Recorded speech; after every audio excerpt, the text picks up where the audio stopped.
¿De quién hablamos? Pues nada más y nada menos de un libro que acaba de salir, está recién sacado del horno, que se llama Los Últimos Héroes, la historia no contada del Escuadrón 201. ¿Y quién escribió este libro? Gustavo Vázquez Lozano, que ya lo tenemos en la línea. Gustavo, gracias por esta entrevista y gracias para platicar de este enorme libro. Se escuchó con algunas interrupciones, pero sé que ya estamos al aire y gracias por esta invitación y saludos a todos los que nos están escuchando. Gustavo, esperemos que la tecnología nos lo permita. Gustavo Vázquez Lozano, escritor de este libro, Los Últimos Héroes. ¿En qué momento te diste cuenta que se tenía que escribir un libro de este tamaño, Gustavo? Todo empezó con un descubrimiento inesperado cuando estaba yo en San Antonio, hace como 8 o 9 años. Yo estaba ahí por una razón completamente distinta. Y allí en un museo de la ciudad me topé con una exhibición fotográfica del Escuadrón 201. Y yo no sabía nada del escuadrón, me sonaba el nombre, pero yo me quedé impactado de las fotografías casi cinematográficas de pilotos mexicanos y estadounidenses de pie junto a sus aviones. Por cierto, estas fotografías que vi en la exhibición son las mismas que vienen incluidas en el libro. Son fotografías que me sorprendieron, captaban a los americanos y a los mexicanos, que fueron enemigos históricos durante tanto tiempo, lado a lado, luchando contra un enemigo común en la Segunda Guerra Mundial. Y yo vi estas imágenes de tamaño de 3 4 metros de altura. ¿Eh? Dije, esta es una historia que tiene que ser contada. No nada más por fotografía, sino con un libro, ¿no? Hay que sacar la historia de estos héroes anónimos, casi anónimos mexicanos. Y qué bueno que has sacado esa historia de Héroes Anónimos. Y ahí viene otra pregunta. ¿Por qué surgió este escuadrón? A veces puede ser muy obvia la pregunta, pero platícale a la gente por qué surgió este escuadrón y si tenía que verdaderamente ir. Platícanos, Gustavo Vázquez Lozano. Es una pregunta muy interesante. El Escuadrón 201 surgió casi de último momento, pudo colarse hacia la Segunda Guerra Mundial. México era neutral al iniciar la guerra. La opinión pública estaba dividida, si algunos con los nazis, personas muy, muy importantes, intelectuales mexicanos como Vasconcelos, el doctor Atl y muchos otros estaban totalmente a favor de Alemania, otros estaban a favor de permanecer neutrales y casi nadie a favor de estar con Estados Unidos, el enemigo histórico. Pero cuando viene este hundimiento de los buques petroleros mexicanos por parte de Alemania, pues ya allí México tuvo que reconocer que había un estado de guerra con las potencias del eje y fue iniciativa de dos personas muy importantes, que fue el embajador de Estados Unidos en ese momento, George Messerschmitt, y el presidente Manuel Ávila Camacho, que se dieron cuenta de la necesidad de que México participara en la guerra, aunque fuera simbólicamente, para quedar del lado de los ganadores. Ya se perfilaba esto. Se habló de mandar una división de tierra que hubiera implicado mandar 15,000 hombres, es decir, de infantería. Ávila Camacho y Messerschmitt acordaron que lo mejor sería formar un escuadrón que nada más eran 30 pilotos, con un gran poder de destrucción y con una gran efectividad y gran simbolismo para México. Ahora, Gustavo Vázquez Lozano, autor de este libro, Los Últimos Héroes, por favor, tiene que leerlo. La historia no contada del Escuadrón 201. Platícale y explícale a la gente cuántos, ya dijiste ahorita un número, pero todavía todos los que fueron más o menos, o sea, porque era un equipo muy grande el que formaba el Escuadrón 201, no nada más eran los que piloteaban el avión. Efectivamente, eran 300 mexicanos, Cuauhtémoc, los que fueron a las Filipinas, 30 pilotos y todos los demás que hacían. Bueno, es que México tenía que cuidarse y servirse solo. Así que iban desde cocineros, radiooperadores, pintores, analistas del clima, de todo. Mecánicos, por supuesto, los mecánicos de los aviones. Hay un personaje que me gustaría que nos explicaras. Dijiste ahorita pintores. Estoy bien en que también lo mencionas aquí como dibujantes. ¿Cuál era el papel del pintor, del dibujante en este Escuadrón 201, Gustavo Vázquez? Era sobre todo apoyar en la cuestión de los mapas. Mira, hay una parte allí que vale la pena mencionar, y es que México mandó personal con una condición, que a mí se me hace absurda, pero esa era parte de este orgullo medio burocrático mexicano de que el escuadrón no podía recibir órdenes más que de su comandante, del comandante, del Antonio Cárdenas Rodríguez. Es decir, que ningún mando norteamericano podía mandar al piloto, al dibujante, a todo, porque pues era era una de las condiciones que puso el Congreso para poderlos enviar. Entonces, los dibujantes, la cuestión de los mapas, pintar los aviones, porque como tú viste en el libro, cuando el Escuadrón 201 llega a Filipinas, les dan aviones viejos, les dan aviones que llevan de salida, que tienen que empezar por reparar, por pintar, por poner al día nuevamente. Y los mexicanos empiezan a pelear en condiciones sumamente desventajosas. Hay una parte donde se habla de famosísimo Gallo, ¿sí? Es el Gallo, Gallo Pistolas. Pancho La- Pistolas, Pancho Pistolas, y también de cómo se mencionaban ellos como las águilas aztecas, o me estoy equivocado, estoy buscando es la foto, correcto. Sí, ¿verdad? sí. ¿Y cómo fue eso? ¿Por qué se dio eso, Gustavo? Porque hubo una película de Walt Disney ahí en los años 40 que se llamaba Los Tres Caballeros, donde salía un pato Donald que representaba a Estados Unidos, un loro que representaba a los brasileños, Carioca o Pepe Carioca me parece que se llamaba, y un Pancho Pistolas, un gallito con sombrero mexicano y dos pistolas, una reimaginación de Pancho Villa, y representaba a los mexicanos. En esta película era un pato Donald tonto, débil, desorientado, que necesitaba del cuidado y la protección de sus amigos latinoamericanos. Y ahí a uno de los miembros del escuadrón se le ocurrió dibujar al Pancho Pistolas, para la entrada del campamento, les gustó y dijo, pues ponlo en todas las alas de los aviones para que nos distingan como mexicanos. Las águilas aztecas, ¿estamos de acuerdo? Las Las Águilas águilas. Aztecas fue un apodo que ya les pusieron ya al regreso, ya después. No era el nombre oficial Ajá, ajá. de la unidad. La prensa les inventó que las Águilas Aztecas, pero pues no eran aztecas, no eran mexicanos de todas las regiones del país. Hay otro personaje que mencionas en el libro que me parece también que hay que tomarse en cuenta, de este México americano que hablaba japonés. Y mejor tú, platícanos de este personaje que surgió ahí en ese instante. Platícanos, por favor, Gustavo Vázquez. Estamos hablando de Guy Gabaldon. Escribe Guy Exactamente, Gui. Gabaldon, porque este libro también habla de los mexicanos norteamericanos que fueron a la guerra. Y este fue un caso impresionante. Era un muchacho que casi no fue aceptado porque era muy chaparrito él.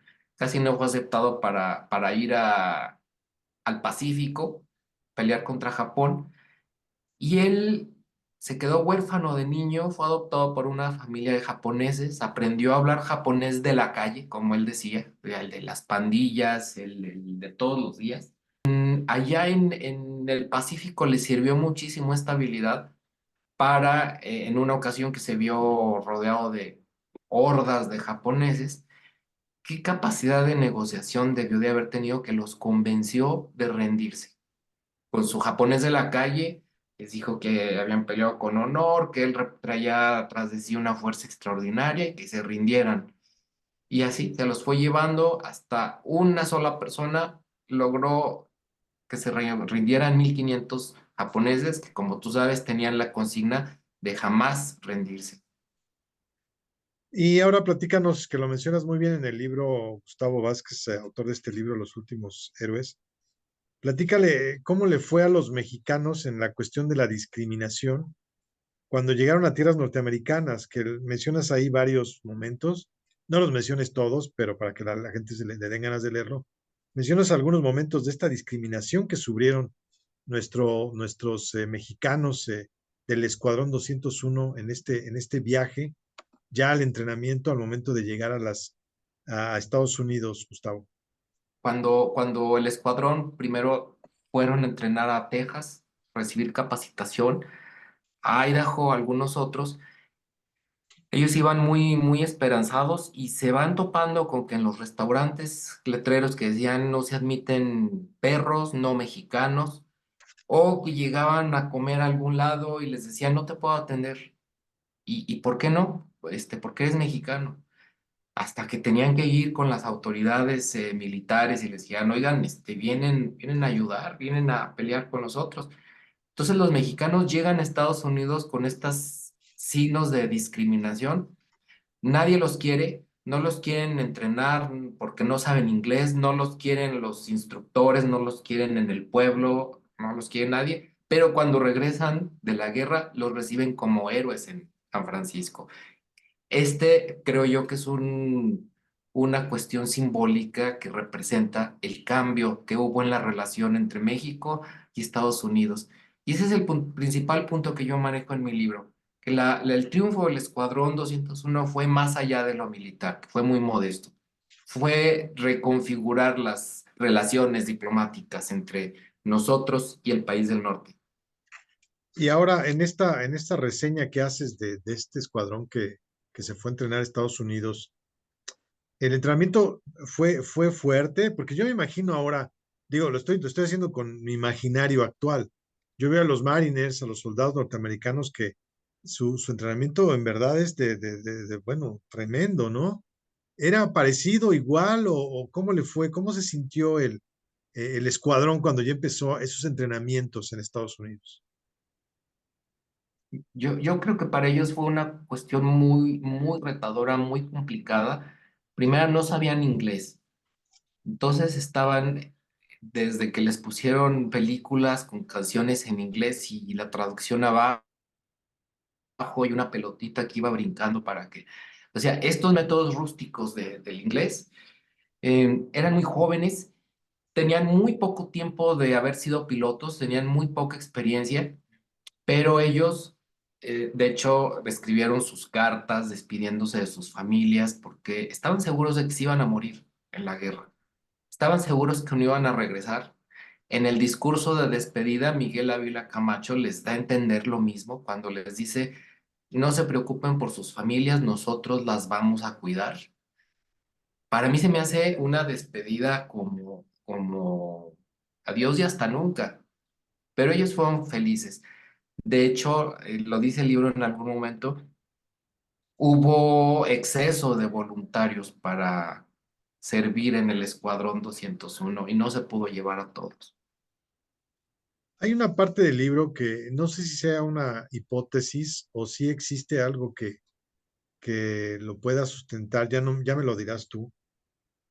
Por haber participado o por haber estado en este movimiento beligerante, nos tocaba una especie como de botín o una parte del territorio, como digamos, liberado, Gustavo, o eso no está muy claro.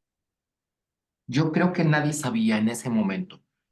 Yo pienso que Lázaro Cárdenas, que era el secretario de guerra, lo dijo, el que no participe en esta guerra se va a quedar atrás. Lo dijo con otras palabras, pero dio a entender, o entramos en esta guerra o nos quedamos en el viejo mundo, ¿no? Nos quedamos atrás. Había la posibilidad, desde luego, de cualquier cosa, ¿no? Desde que se desmembrara México, aunque suena extraordinario, hasta que nos tocara un pedazo del mundo. Y nos tocó diplomáticamente hablando, no solo el respeto que México se ganó, sino un lugar en el Consejo de Seguridad de las Naciones Unidas en 1946.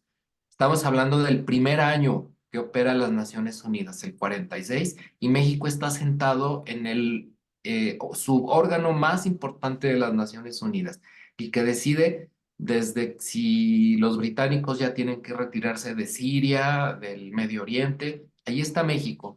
Para mí esto es un síntoma muy claro del respeto y el prestigio que se ganó con este pequeño sacrificio de enviar a un escuadrón.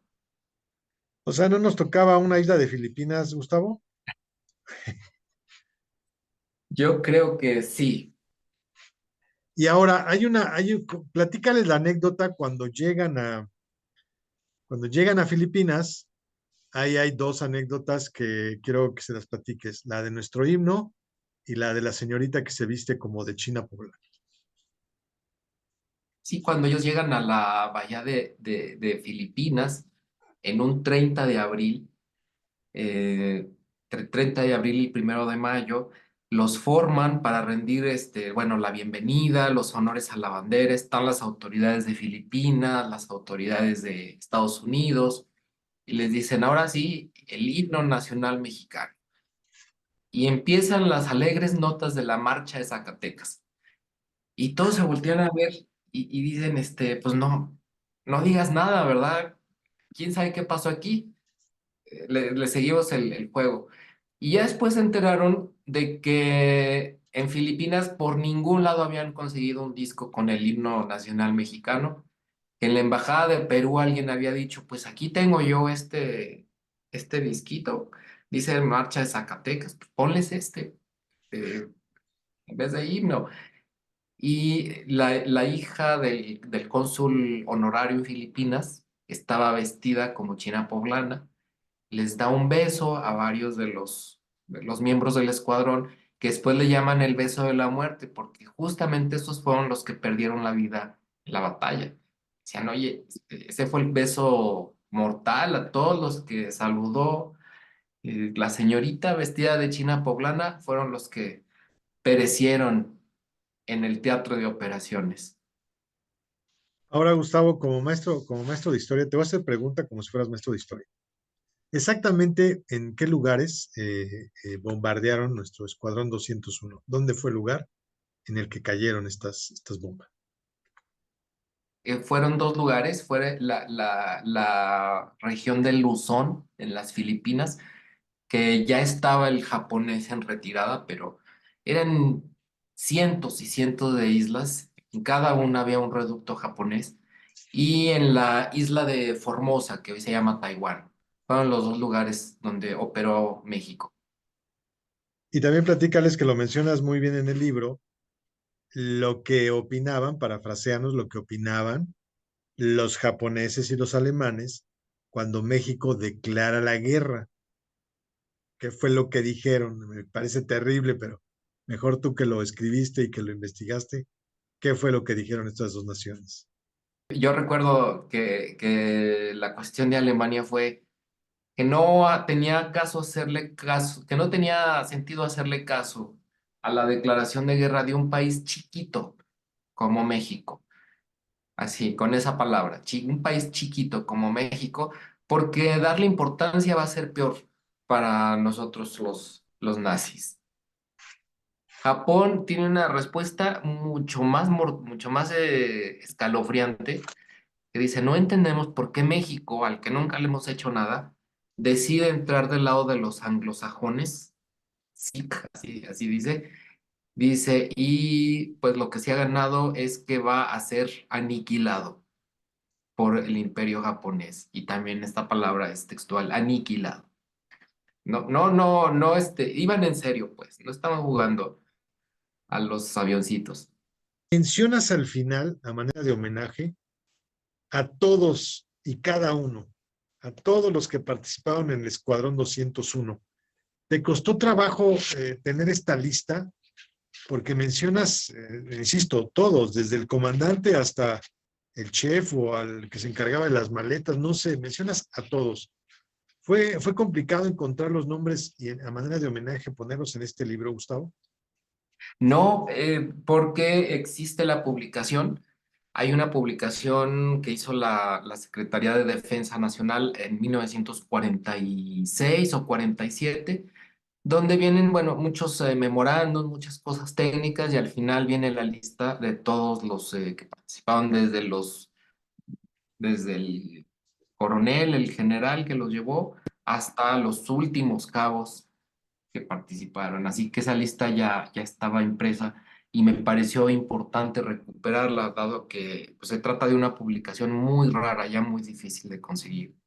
Y de ahí muchas personas han empezado a escribir, a decirme, oye, sí, sí, sí, mi abuelo fue, qué bueno que lo pones en la lista, no sabíamos en qué plan había ido y ahora estamos viendo que era sargento segundo, que era cabo, etcétera. Soldado, era sargento segundo, ¿qué otro? Sí. Pues Gustavo, Teniente. muchas gracias por la plática sobre este libro, Los Últimos Héroes, la historia no contada del Escuadrón 201. ¿Dónde podemos consultar? ¿Dónde podemos conocer más de tu trabajo, redes sociales? Lo que nos quieras compartir, por favor. Bueno, yo tengo mis redes sociales, me pueden encontrar en Facebook, en Twitter no tengo porque es un campo de batalla ya en Twitter, el LinkedIn, en la página de mi editorial que es Random House México, donde pueden ver algunas de mis otras publicaciones, la biografía de Victoriano Huerta, que también ha sido pues recibida con muchos comentarios a favor y en contra. Pero bueno, en esta ocasión les recomiendo mucho este libro de los últimos héroes con todas las anécdotas sabrosas que pude rescatar por medio de entrevistas. Pues ahí está, lo escuchó usted bien. Gustavo Vázquez Lozano nos ofrece este libro, Los Últimos Héroes, la historia de la historia no contada del Escuadrón 201, que créanme, tiene muchas anécdotas, más de las que acabamos de platicar, para que se le antoje leerlo y conocer un poquito la historia de México. Y sí, efectivamente, a través de ese escuadrón, pues participamos en la Segunda Guerra Mundial. Gustavo, muchas gracias por este enlace. Gracias, Cuauhtémoc. Saludos.